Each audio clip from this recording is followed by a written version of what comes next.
You know that feeling, right? Yeah. That absolute rush, that head over heels, can't eat, can't sleep, can't stop thinking about them, exhilarating honeymoon phase when you first fall in love. Oh, yeah. It's electric. It feels like it could last forever. Mm. But then life happens.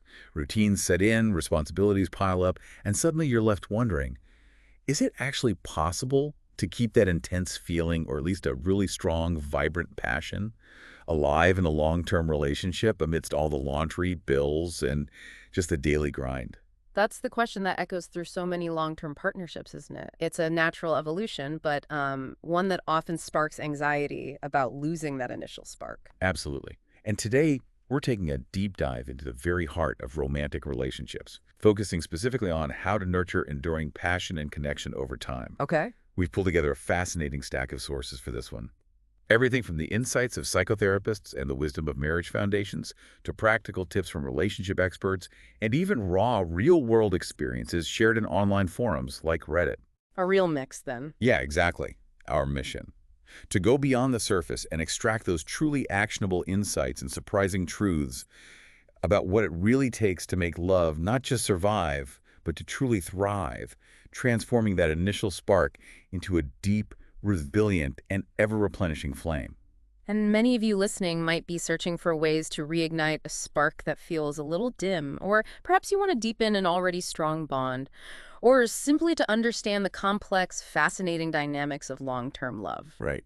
This deep dive is designed to give you a shortcut to being well-informed, offering both the what and the why behind what makes relationships truly flourish over decades, not just months. We'll explore the science, the psychology, and the practical daily habits that differentiate a fleeting romance from a lasting, passionate partnership. Okay, let's unpack this right from the top. The elusive honeymoon phase. It's almost a cultural myth, isn't it? This idea that it should last forever. It really is. Our sources, particularly discussions on Reddit, really highlight a common understanding that this initial intense period is, to put it bluntly, physiologically difficult to sustain indefinitely. It's often characterized by a powerful rush of chemicals and hormones, sometimes called limerence.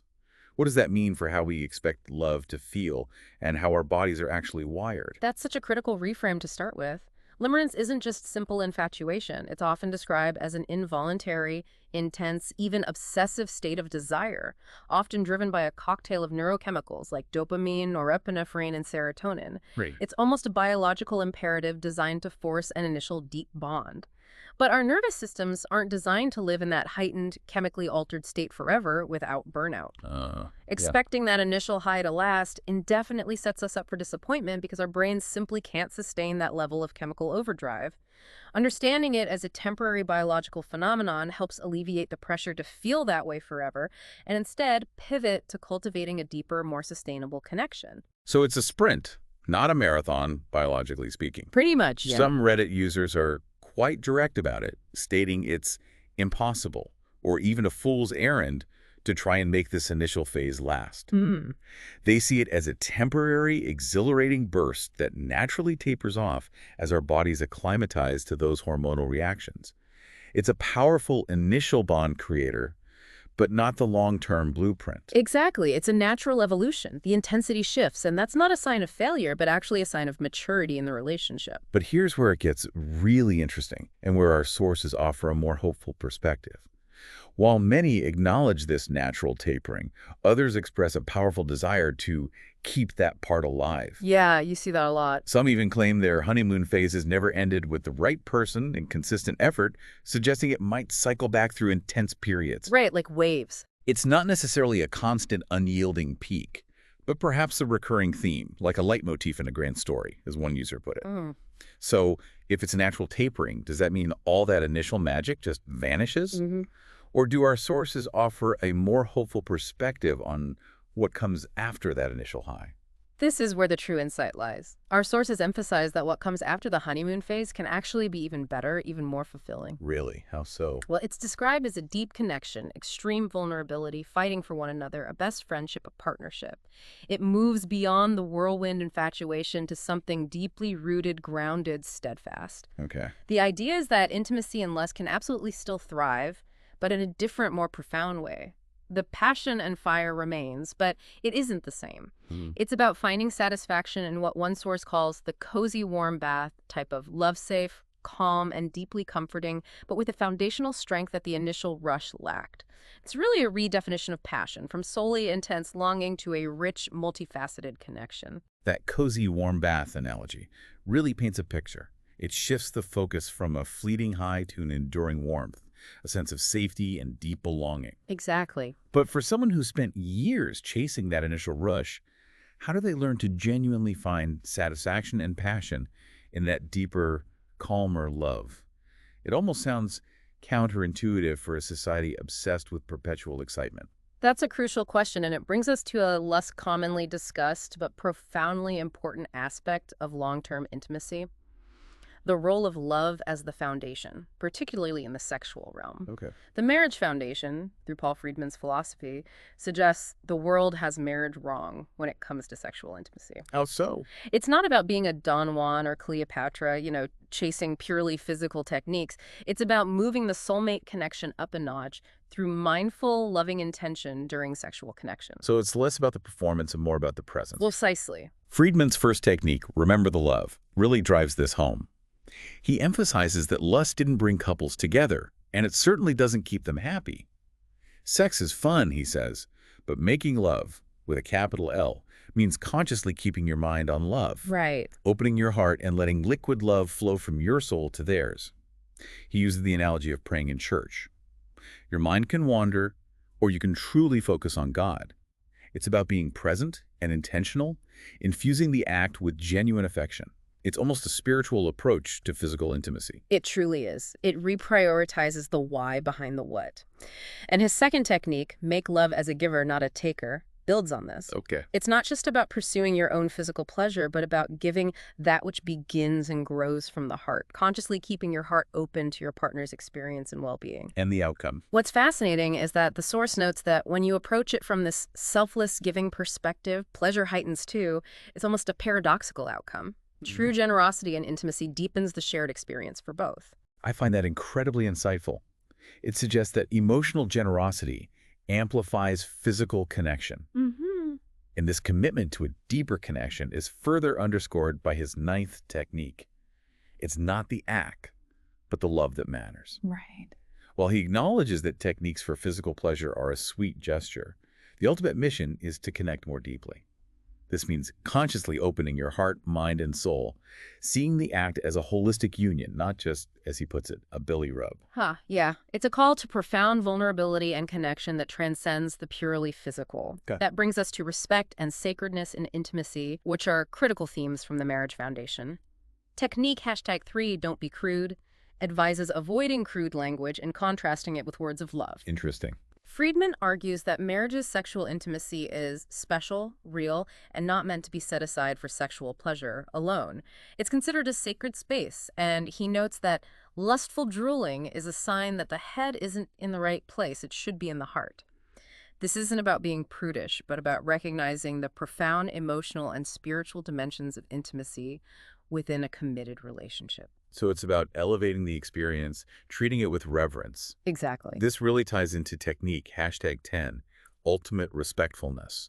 It links respect for a partner's needs, desires, decency, views, fears, and inhibitions directly to love. Yes, and Friedman states that the #1 killer of marriage is overfamiliarity, where partners start taking each other for granted. This lack of respect erodes the foundation of trust and intimacy, making that sacred space feel common or even transactional. That makes a lot of sense. And then there's technique, #11, fearlessness. This is perhaps the most challenging, but also the most rewarding. Opening your heart and pouring out love, choosing joy even when it feels vulnerable. Sex and marriage, in this philosophy, is presented as a pure venue for this kind of fearlessness, a space where you can truly give yourself over to love without reservation, without holding back emotionally or spiritually. It's about letting go of self-consciousness and fully embracing the connection. That's a powerful and deeply intentional approach to intimacy. It's about bringing your whole self to the experience. Moving beyond the internal emotional landscape of intimacy, our sources also highlight the vital role of novelty in rekindling attraction. Dr. Arthur Aaron, a psychologist who has studied love and relationships for decades, has compelling research showing that novel experiences can have a significant impact on long-term relationships. Yeah, his work is fascinating. It's almost ironic, isn't it? Yeah. We crave comfort and routine in long-term relationships, but our sources show us that it's deliberately stepping out of that comfort, reintroducing that first date sense of discovery that actually strengthens the bond. It absolutely is ironic, and it's a crucial insight. Comfort alone isn't enough to sustain passion. It's comfort plus a dash of daring. Dr. Aaron's research outlines several key benefits of injecting novelty into a relationship. First, it creates a sense of excitement, anticipation, and adventure, which, of course, builds beautiful memories. Right, like those early dates. Exactly. That's the feeling we're trying to recapture and recreate, but now with the added depth of shared history. Second, novelty increases intimacy. When you challenge yourselves together in new ways, whether it's learning a new skill, visiting an unfamiliar place, or even trying a new restaurant, it creates a strong bond. So it's about teamwork. Yeah, it's about shared experiences that pull you closer because you're navigating the unknown as a team. Third, it creates new opportunities for growth. Stepping outside your comfort zone with your partner means learning and growing together. This isn't just about individual growth, but a shared journey of expansion that invigorates the relationship itself. Fourth, it keeps things fresh and prevents boredom. Our source specifically advises against cozy clothes and Netflix being the only togetherness activity. Guilty sometimes. We all are. But while those are great for comfort and relaxation, a relationship needs more than just comfort to stay vibrant and prevent monotony from creeping in. And finally, novelty leads to better communication, because being in new situations inherently forces partners to communicate and work together to navigate them, revealing new facets of each other. The practical implication here is clear. Engaging in exciting and challenging activities can increase levels of attraction and even reignite feelings of love, leading to greater relationship satisfaction. It's a proactive, deliberate approach. Yeah, to keeping the spark from dwindling and truly understanding that shared adventures contribute as much to passion as deep emotional connection. So, if that's passion beyond the honeymoon and the role of novelty, what are the foundational pillars that actually support a healthy relationship in the long run? It's like building a beautiful house. You can add dazzling features, but if the foundations aren't solid, it won't stand the test of time. You've hit on the critical next step. This is where the Cleveland Clinic's insights, bolstered by psychotherapist Natasha Duke, become absolutely critical, defining the bedrock of a truly healthy, sustainable relationship. Okay.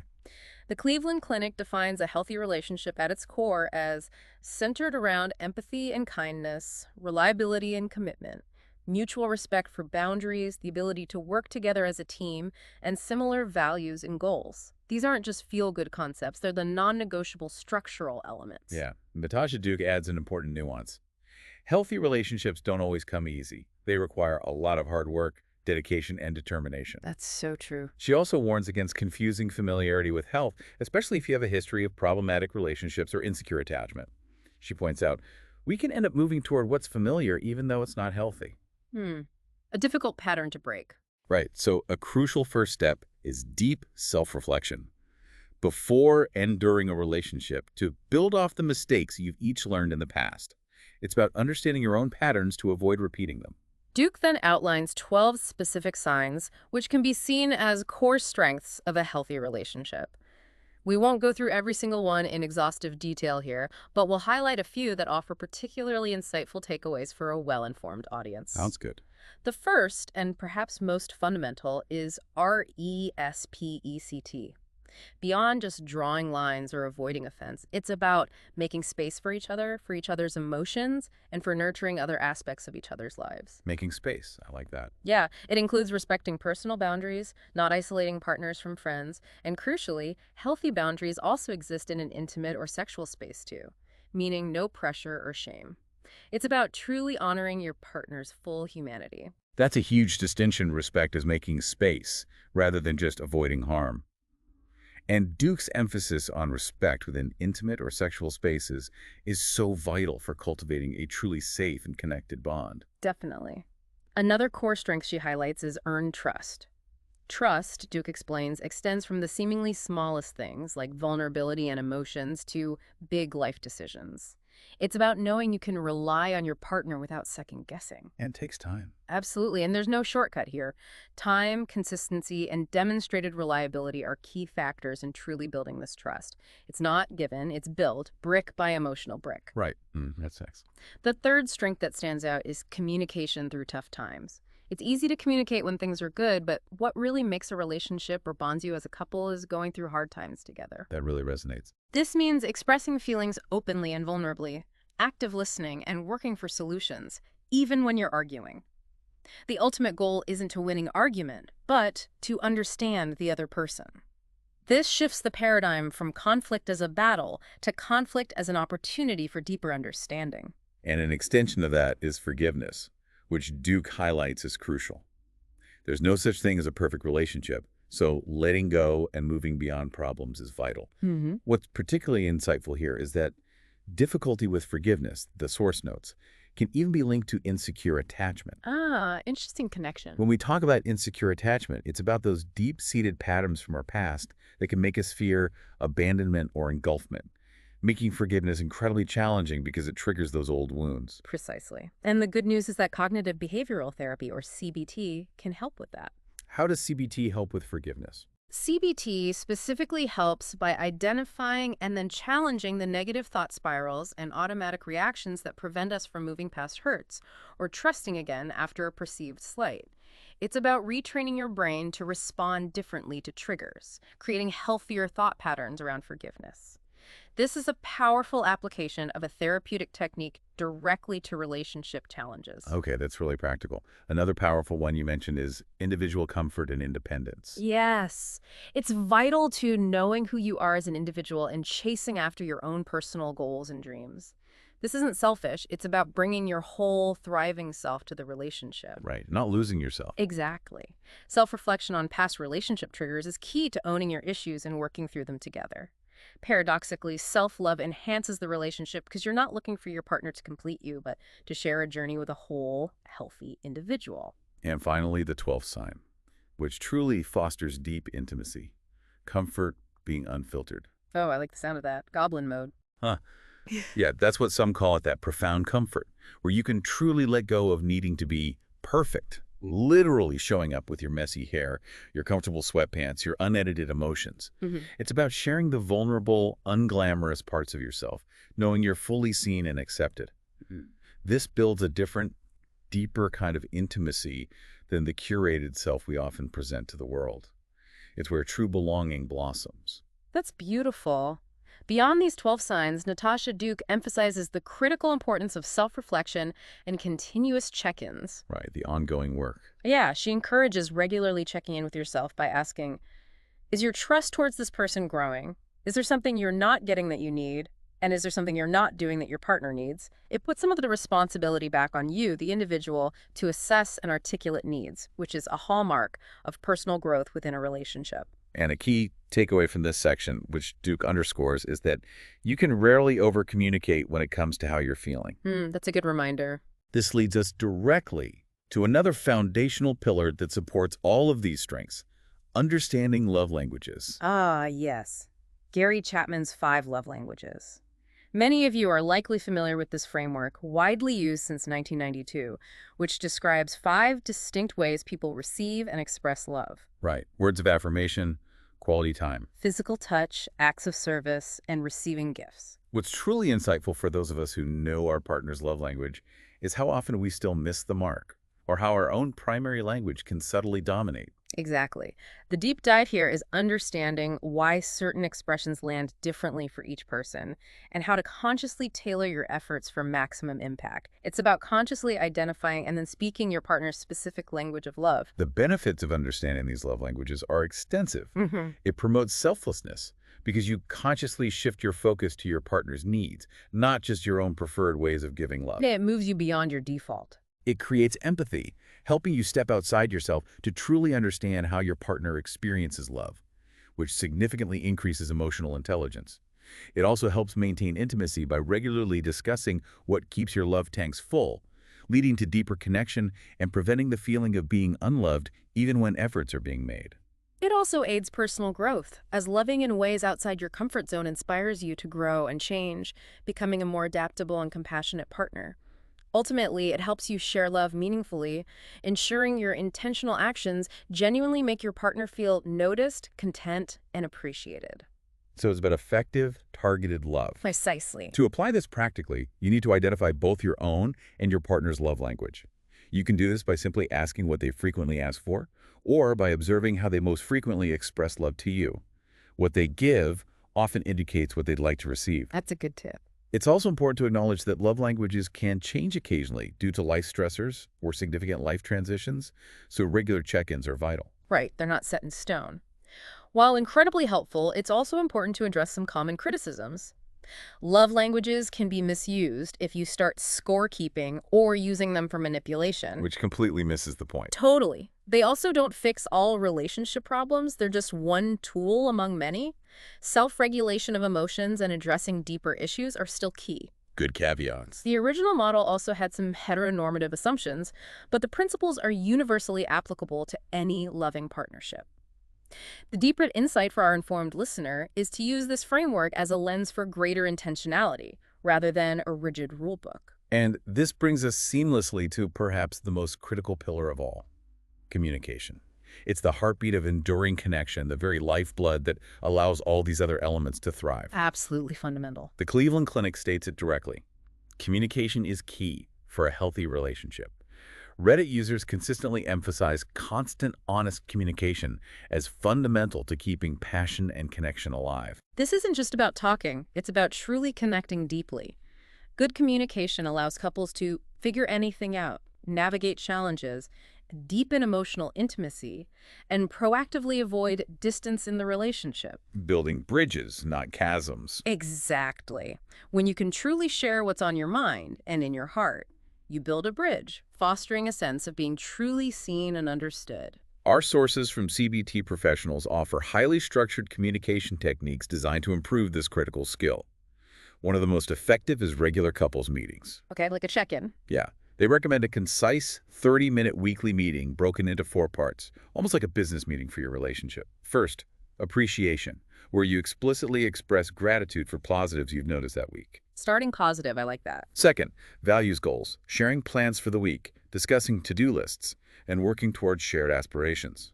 Third, plan for good times, scheduling date nights and individual family activities to support recharging and fun. Making time for joy. And finally, problems challenges, addressing conflicts issues constructively, not letting them fester. That's a practical, actionable framework for consistency. And to make those meetings productive and protect the relationship, you need communication ground rules. Right, rules of engagement. Yes. These are guiding principles you both agree to before conflict arises. For example, agreeing to use specific techniques like the speaker-listener technique when communication is difficult. Another crucial rule is implementing a timeout strategy for escalating conflict, which we'll discuss in more detail shortly. Other vital ground rules include completely separating problem discussion from problem solution. You discuss the issue first, then you solve it. That separation is key. And allowing the listener to defer a conversation to a better time if they're overwhelmed, but taking full responsibility for rescheduling quickly, not leaving it open-ended.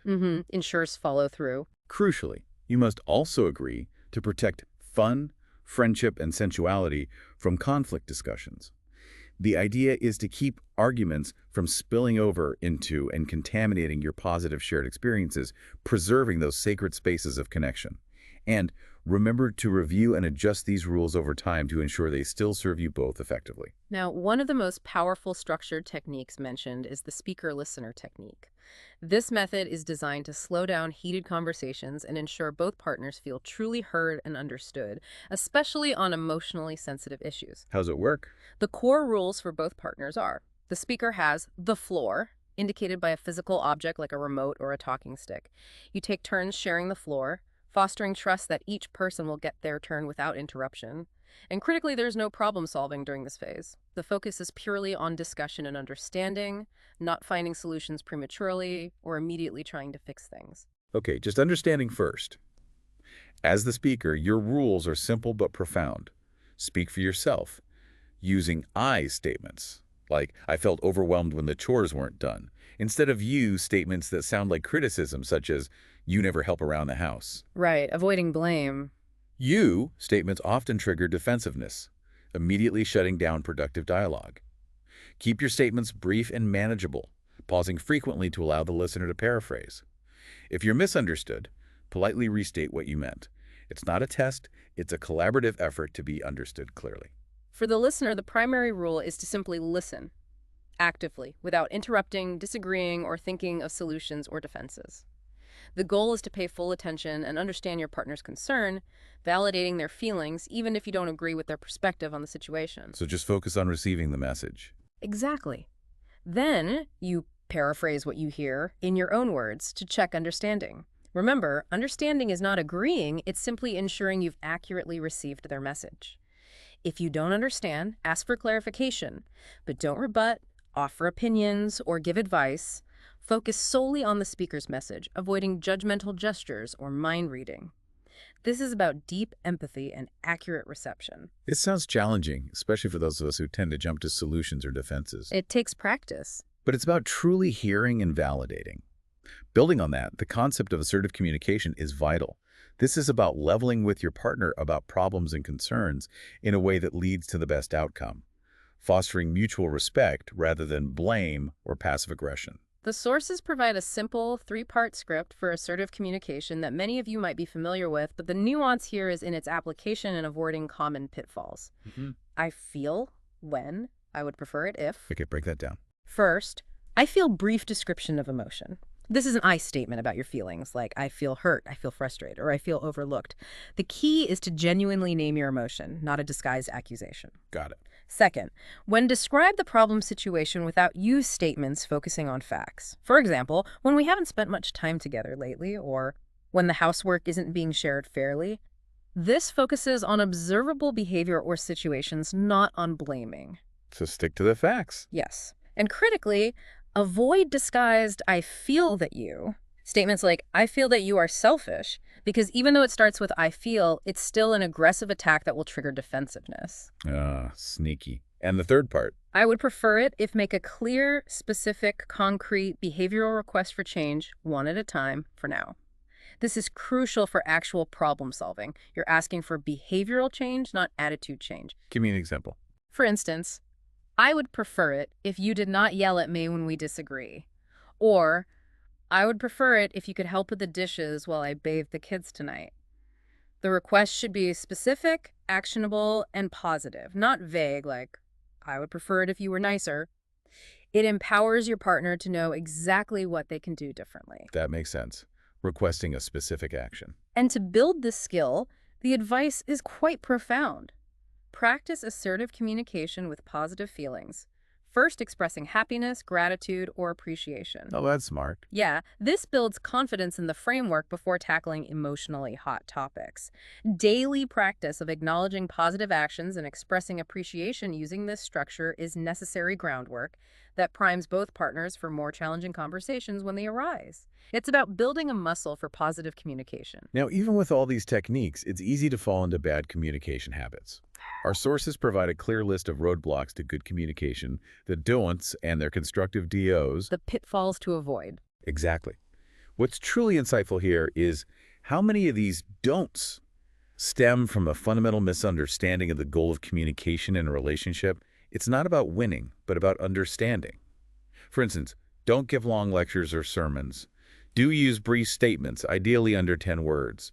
Long monologues often lead to tuning out. Precisely. And don't blame, like saying, it's your fault. Do use I statements and take responsibility for your own actions and feelings. Blame immediately triggers defensiveness, and that's when walls go up. Right. Don't use vague statements like shape up. Do use direct and specific requests. Vagueness leaves too much room for misinterpretation or inaction. And don't ask negative questions like, why do you always do that? Which is an accusation disguised as a question. Always a bad sign. Do use direct and specific statements about the issue at hand. Another common roadblock, don't engage in poor listening, like looking away, checking your phone, or giving the silent treatment.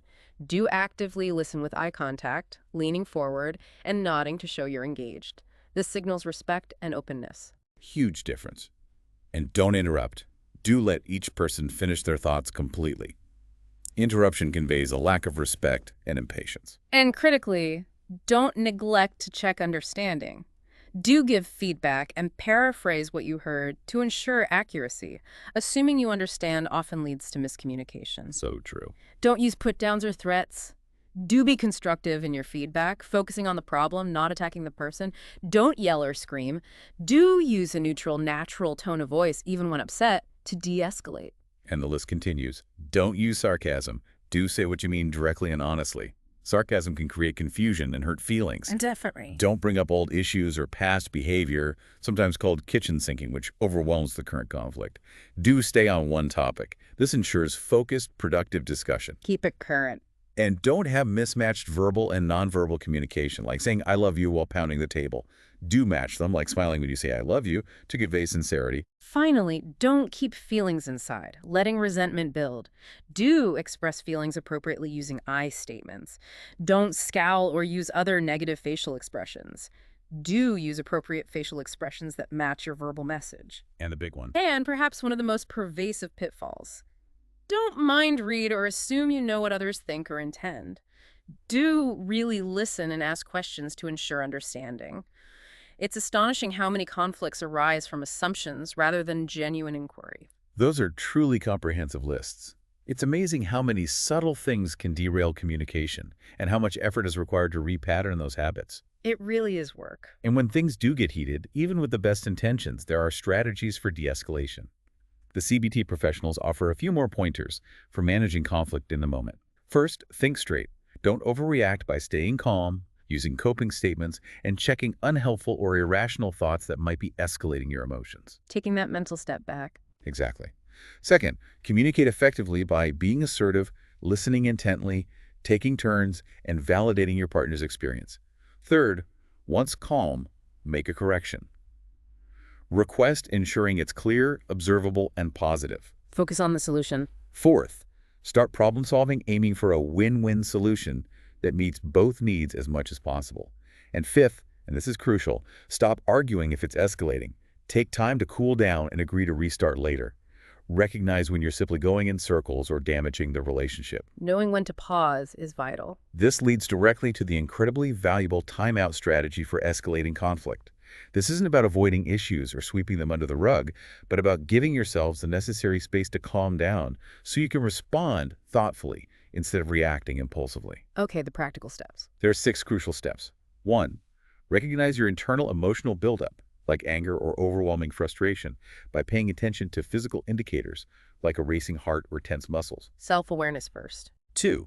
Communicate to your partner, calmly but firmly, I am beginning to feel, and I need to take some time out.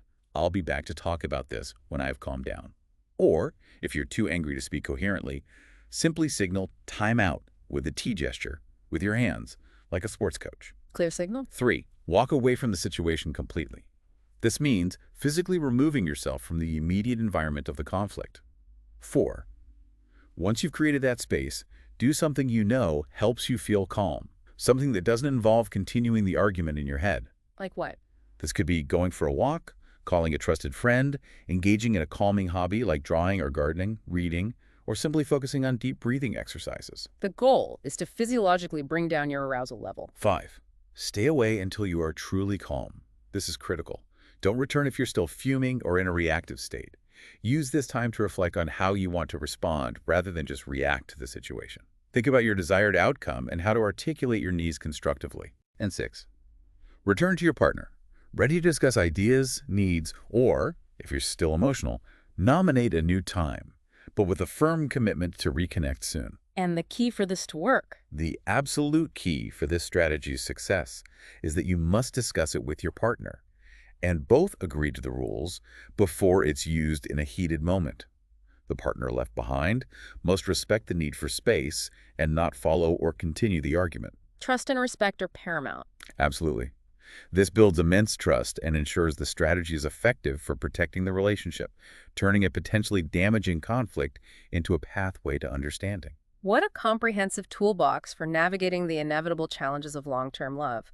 So we've talked about redefining passion, building a strong foundation of respect and trust, and communicating effectively, even through conflict. Right. Now, how do we actively inject that novelty, that playfulness, and that intentional connection back into the everyday to truly throw new log on the fire, as some Reddit users so aptly put it? Exactly. That Reddit sentiment, that passion will ebb and flow, but requires both partners to throw a new log on the fire now and then, directly echoes Dr. Arthur Aaron's research on how novelty leads to increased attraction and relationship satisfaction. It's about active participation. Yeah, not just hoping for the best or waiting for the feeling to return. It's about making it happen. And Maddie Gutierrez offers some incredibly specific and often humorous ideas for sparking passion and keeping things vibrant. She covers everything from everyday affection to deeper sexual exploration. Okay, let's hear some. For everyday affection and playfulness, she suggests simple yet impactful things like slap that booty every time you walk by, or never stop the innuendo, make the jokes. These are small gestures that keep the playful, flirty energy alive. She also advises flirt, get handsy, Yeah. kiss, do these like when you were dating. This is about remembering those initial gestures of attraction and consciously bringing them back into the routine. Definitely recapturing that early energy. Yeah. And for a bit more mischievous fun, she suggests flash them while they're working, playing games, cooking dinner, give them a quick little dance, or leave sexy love notes in random spots for them to find. A little surprise and unexpected gesture goes a long way to disrupt monotony. I love that one about leaving notes. It shows thoughtfulness. And she even suggests create a sex code word. When you are feeling in the mood, say, I'm really craving some grilled pineapple, whenever, around whoever. Always fun around the in-laws. That's brilliant. A shared secret. Exactly. It's injecting playfulness and a shared secret into connection, making intimacy a private, fun game. Beyond everyday play, she has ideas for sexual play and exploration. Send scandalous photos while they're on a conference call or at the gym, or buy toys together. Upping the ante? Play strip Mario Kart. Or, if you're feeling adventurous, challenge yourselves to sex every day for a week to break out of a rut and prioritize intimacy. These are about pushing boundaries and exploring together, creating shared experiences that are unique to your bond. And getting truly creative. Roleplay, get creative with scenarios. Sexting, do it while watching Netflix to keep the mental connection going, even during downtime. Okay. Even learning to take DIY boudoir photos together for each other, or talking about sex after to share all the details about your favorite parts. This encourages open dialogue, vulnerability, and shared pleasure, moving beyond just the act itself. And for inspiration. Create a private Pinterest board to share and save lingerie, toys, positions, songs. A collaborative, ongoing wish list for your shared intimate life. She also suggests practical, spontaneous acts that are designed to surprise and delight, like get a Brazilian wax and surprise your partner, or call your partner into the bathroom for help. Be naked and ready for a quickie. Catching them off guard. Surprise your partner by being naked under the sheets when they get into bed. For game nights, try out Sexopoly for a playful, intimate twist. And diving deeper into intimacy with literature. Read some dirty books and then have your partner read your favorite chapters aloud to you. Or, for some edgy fun that builds tension without direct sex, Truth or Dare, full-on sex is off limits, but everything else is on the table. Building anticipation. You can even send a Google Calendar invite for a spicy evening for some planned spontaneity, building anticipation. The goal here is mutual pleasure and exploration.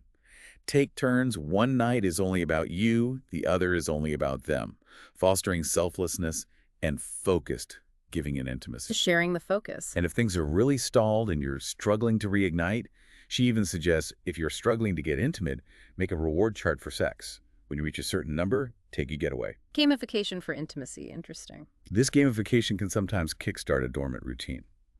Lastly, she recommends grab this Kama Sutra scratch-off for new ideas and shared discovery. These ideas aren't just about sex. Many are about deepening connection and appreciation too, which then ripples into the intimate life, like give each other 20-minute massages to foster physical closeness and relaxation without immediate pressure. Nice and simple. Or a lovely reflective one, ask if they remember that one really amazing night, to reminisce about shared passions and re-trigger fond memories, and to really get personal and appreciative, Create a cheat sheet of all of your favorite things your partner does in and out of the bedroom and have them make one for you. I love that idea, a cheat sheet. It's a deliberate act of noticing and valuing each other's unique qualities. Beyond these specific acts, prioritizing date nights and shared experiences is frequently highlighted across our sources. Focus on the Family emphasizes that date nights maintain a healthy marriage and keep a couple on the same page. Making time for connection. They also wisely address common excuses like being too tired or buying into the time will come later lie, asserting that connection can, in fact, bring romance, rather than waiting for romance to bring connection. It's an investment, not a luxury. And the good news is, these don't have to be expensive or elaborate. Our sources provide some fantastic low-cost or no-cost date ideas that anyone can implement. Like what? Imagine a coffee Q&A date, using 3x5 cards with questions like, what is something your spouse does very well but doesn't know? Or, what's a childhood memory you'll never forget? You can laugh, dream, and reminisce over a simple cup of coffee, uncovering new facets of each other even after years together. Or a stroll down memory lane at home, after the kids are asleep, with finger foods and candles, watching wedding or family home movies, or looking at old photo albums. Reinforcing shared history. It's about remembering happy moments together. Another creative idea is combining gift cards and coupons you've accumulated for a frugal outing that involves conversation between stops, turning errands into an adventure. A unique one is romance on a rooftop.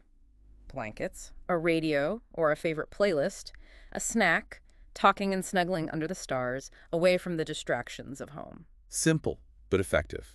And for movie lovers, driveway theater or watching a movie on a laptop in the car with snacks and blankets for a private, low-cost experience where you can even wear pajamas. I like that. Brings a sense of playful transgression to a normal activity. For a fun twist on vows, exchanging vows Hallmark style, picking out cards for each other at the store that reflect your current feelings, and exchanging most current vows in an unexpected, perhaps quirky setting like a fast food place. A playful reaffirmation. It's a playful reaffirmation of your commitment.